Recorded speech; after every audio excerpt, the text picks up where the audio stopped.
So are you a Bali virgin, meaning you've never been, you want to come, and yeah, it'll be your first time here. So what I can tell you, after living here 6 months, the people are very, very friendly, very communicative. A lot can't speak English, or just a little bit of English, but a lot of people can speak English pretty good. So especially in the tourist areas, we're here in Seminyak at the moment. But the best advice I'd give you from the bat is be friendly here to the people, smile, and they'll smile back at you and be friendly to you. Now, the second thing I'd say is it's pretty hot and humid here, so your clothes, you don't need a lot when you come over. You just basically need your rubber thongs, and they call them flip-flops. If you're in England or America or whatever, it's flip-flops or sandals, and a couple of t-shirts and some shorts or long pants, whatever you're into, cargo pants or whatever. And for women, just a couple of dresses and maybe shorts, and bring your bathers as well, you know. So you don't need a lot of luggage at all. Now next, the traffic here goes to the left like it does, well, it's right-hand drive like it is in Australia. Like some countries like the Philippines and Vietnam, it's like America, it goes the other way, the traffic, but here, same as Australia, New Zealand, England, etc. Malaysia and Thailand are also the same as Australia. So, but the traffic here is very, very intense. It's very similar to Thailand, and it's okay, honey, I'm just doing a video. No, I'm okay, I'm good, thanks. Yeah, thank you. The word for thank you is terima kasih. So terima kasih is the word for thank you. So learn some words, you know, some basic words, and that'll get you a long way when you go to any foreign country. They'll respect you even more.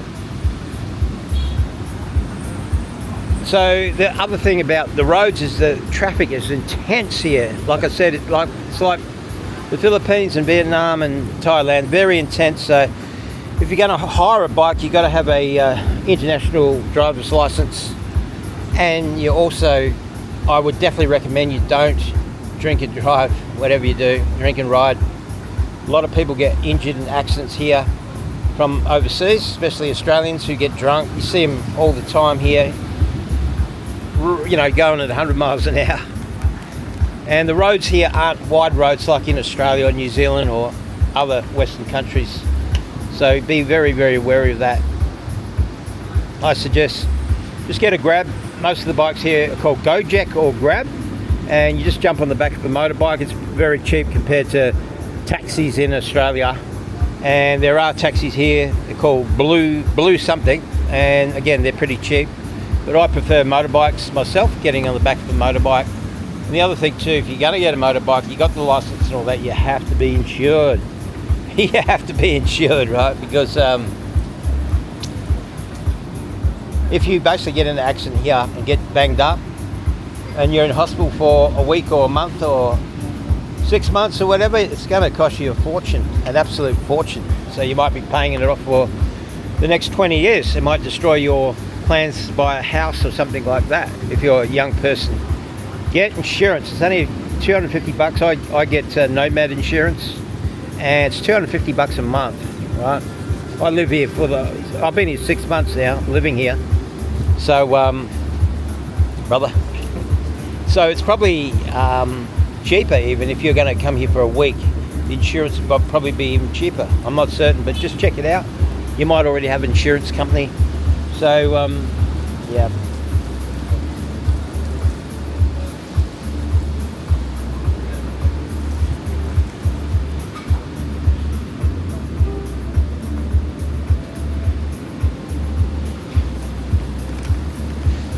You can walk around as well. You don't really need bikes and stuff like that. But if you're gonna go to far away places, like, you know, there's places up north, etc. Uluwatu down that way. That's Uluwatu down there. That's north up there. This is Semyak, that's Kuta over there, and the other way is Pangyu. They're the main beaches, and way down that way, as I said, is Uluwatu on that peninsula down there. So the beaches you can see here are fantastic. Now, one bad thing about the beaches is you get a lot of plastics washing up. At this time of the year it's not bad, but a month ago, mate, the whole beach was just covered in plastics. And I don't know where it comes from. I'm pretty sure a lot of it comes from the creeks and the canals that run into the beach. But I've also been told it's basically coming from other islands as well. And when they have storms and all that, it gets washed up here. So whether that's true or not, I don't know, but I've seen it in the canals and the creeks. They're not the same as in Australia here in terms of looking after their environment. A lot of the people, I'm not saying all, but you walk around, I'm riding my motorbike and I see people just throw their bottle. They're drinking, all of a sudden it's empty and they just throw it on the ground. I seen a little kid, was about 5-year-old kid, was eating a cake in a packet, in some sort of plastic package. She just threw it on the ground.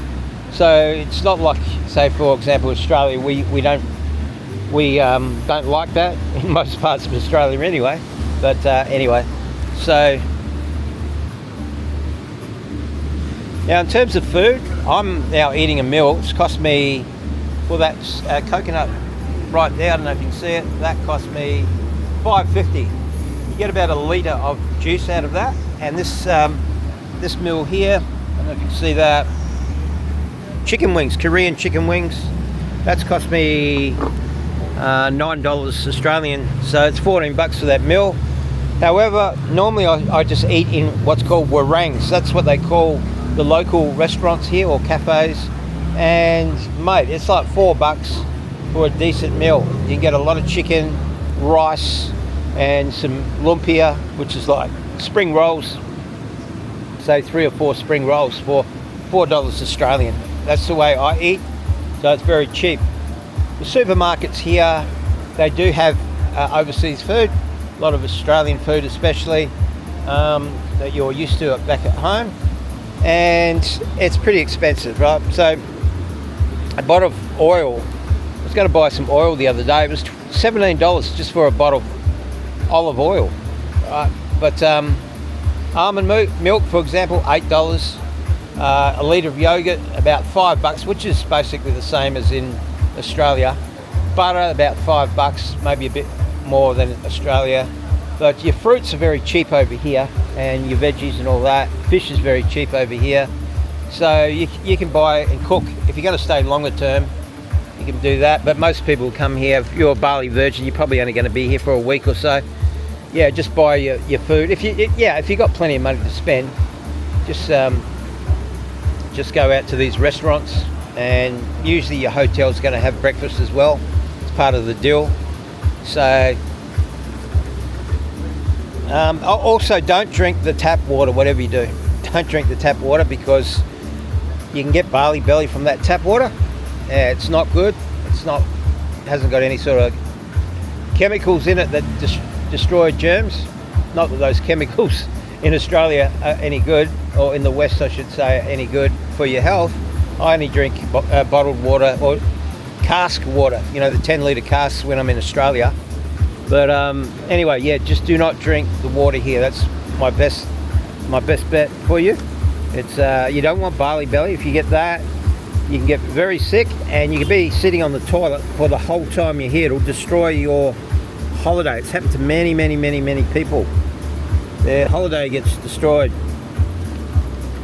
So the supermarkets, you got the main areas, as I said, is here at these beaches here, but there's another one in another place called Ubud up in the mountains. I recommend you go up there and check out the monkey forest. It's unbelievable. Monkeys everywhere, they're jumping on you and all this sort of stuff. You got to be careful when you go there. Don't have your camera out or your mobile phone. They'll just grab your phone and just go straight up in the trees, and you won't get it back. You just won't get it back. It might be a $2,000 phone or whatever. Bang, it's gone. You won't see it again. They might drop it eventually, but one of the people working there will just pick it up and take it, So, but definitely get up to Ubud. It's a beautiful place up there. In the night time, I really recommend this this beach setting. This is a restaurant I'm in here. It's called Chili, I think it's called.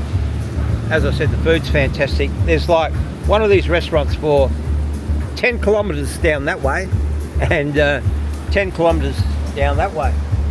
There's just restaurants everywhere, man. There must be 5,000 to 10,000 restaurants in Bali, in these beach areas here. Just in this beach area here, it's just unbelievable the amount of restaurants. So yeah, and the beer's about, I don't know, it's $4 or something here at these restaurants. And if you go to the shop, they sell them in shops and supermarkets, beer and alcohol, all types of alcohol, which you can't get in Australia. You got to go to a bottle shop. But here you can go to the local 7-Eleven type stores. They're called Indomart or Alpha Mart. There's one called M, another one's called K.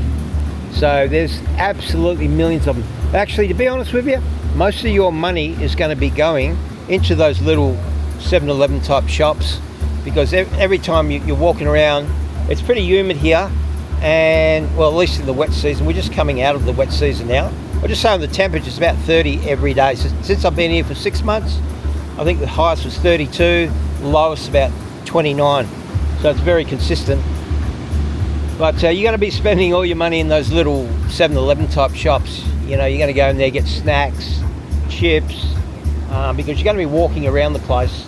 You're going to be sweating, and you want drinks. So you go in there, you get drinks, and you're going to be spending all your money in there. You might get some peanuts or almonds or potato chips or chicken, you know, whatever. So ice cream, all that sort of stuff. But this is fantastic. Here in the night time, they bring out bands and stuff like that. And all of these places, they have a band out the front. So you might have 50 bands from way down there to way down the other way. Yeah, when I say bands, it might only be 2 pieces or 3 pieces. They play popular sort of music, Bob Marley and all that sort of stuff. But in the daytime, you can hear in the background, I hope you can hear anyway, the beats, the really cool beat sort of music. I know it's called house music or whatever it's called. But, so that's the main things about Bali. And the other thing I'll say, a negative, is you're going to get hit up a lot by the people in the souvenir shops. There's literally hundreds of souvenir shops in all the tourist areas. So yeah, wherever you go, you're going to get hit up. And you just got to be very, very patient. And they're going to just, because they only make $200 or $300, most people here. You know, that's their average wage here a month. So, you know, what do we make? 1,000 at least in the West, most people. So, yeah, they're poor. And, well, maybe not poor. They're certainly richer in spirit. Here, they're more family orientated. A lot of religion here as well, the Hindu religion, Muslims here as well, a lot of Christians, a few Buddhists and all that. So their lifestyle's different. They're much more relaxed, they're much more in present time. They're not concerned about money, as Addy, mate. Good. Good, mate, beautiful. Yeah. Very good, sir. Thank you, yeah. Very, very good today. Yep. So they're much more relaxed and living for the moment, rather than us in the West who are just worried, a lot of us anyway, worried about materialism in the future and are we going to survive and all that. But these people are so family orientated. You quite often see 15, 20 members of a family on the beach here. And they love the beach. There's lots of families come here and just sit on the beach and swim. And kids, lots of kids here paddling in the shallows and all that sort of stuff. So they're not as worried as much about having material things and being rich or anything like that. They're just more interested in family, their spiritual side of life with their religions and stuff like that. But they still drink. I don't know about the Muslims, but certainly the Hindus, they still drink and all that sort of stuff. So a lot of them are pretty tough characters. Even the Muslims, they got covered in tattoos and stuff like that. And there's a tattoo shop, everybody, 50 metres in this place, I tell you, everywhere. There must be 100 tattoo shops at least in these beach areas here, at least 100 tattoo shops, maybe 200. So if you want a tattoo, definitely come to Bali, because the tattoos here very, very cheap. You can get a decent sized tattoo. I was told for like $15 that you'd pay 150 for in the West. So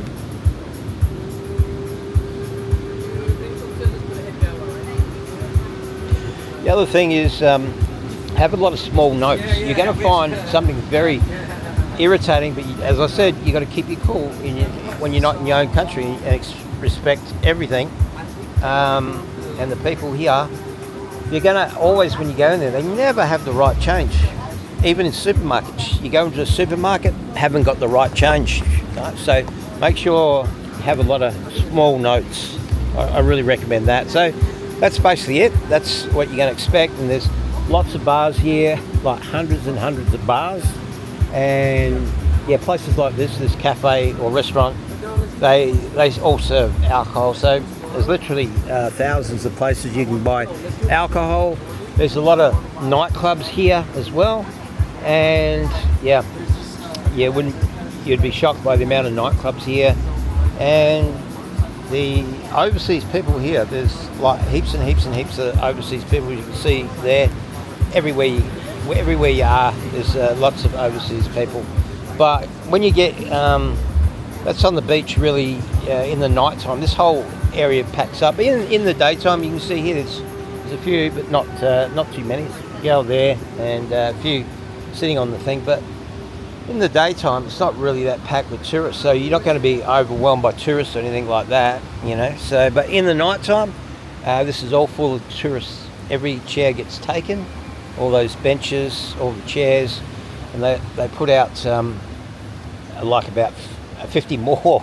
That'll just be full way down there, and when the tide goes out, it'll be where the water is. There'll be bean bags and all that sort of stuff. So anyway, that's if you're new to Bali, that's what you're going to expect. So what I recommend, you know, basically, if you're not pre-booking any tours, there's a million bloody stalls on the street and little shops that have tours, so you can just go in there and book tours to the other islands or different parts of Bali, or the different activities you can do, diving and all that sort of stuff.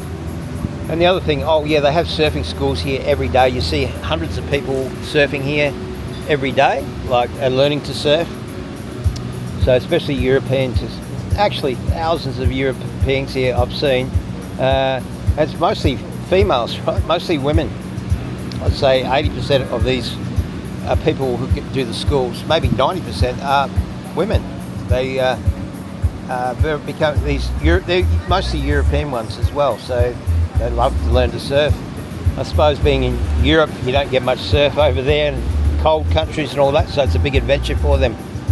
But you can see people surfing out there now. So I'll leave it there, but thank you very much. Please subscribe if you haven't already subscribed. Thank you very much. And if you've got any questions or comments, just leave them down below the video. Okay? Thank you.